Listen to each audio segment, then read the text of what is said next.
At Macquarie University, our peer-assisted study sessions are weekly review sessions for students run by students.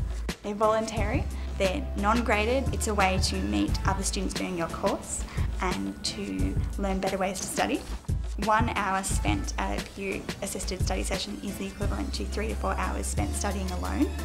They're run by a student who has previously done well in the subject, but that student is not there to teach, they're there to help.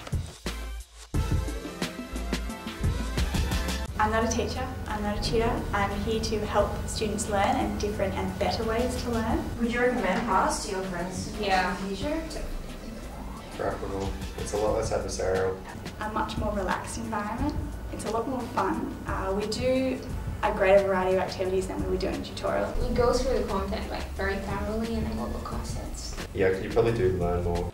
In the second half semester, I've dedicated at least 15 minutes at the end of every session to go through a practice exam question. And we discuss what the readings say about it, and then we also put it into an exam preparation. I think this would benefit more to my exam. And I was very lucky because Ian gave me a couple more questions than he would give other students, so I've been able to use resources that students don't have access to otherwise. Whereas in a tutorial of 20, you can't really stop the flow and then want to go back and ask a question on something that you've spoken about before. If you've got your own sort of problem, you can ask Maren.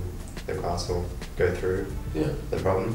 Whereas in a tutorial, you have to just ask the tutor after the session. Right after my tutorial, he has to go on lecture, so he doesn't have time to stick around and answer any questions. But with Maren, you can stop in the middle of something and say, hang on, I don't get that about Mark's last week or something. So. Often it goes into debate and my question is not really answered. So yeah, that's what's good about PAS. It's actually answered.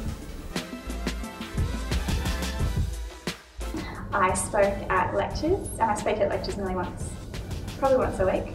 I talk about what we're doing. On Blackboard website, I have my little thread and I post all the resources I use, so it's useful not just for students who come, but for everyone else who might not come or can't come or doesn't want to come, but little resources that they can use and develop their own study notes.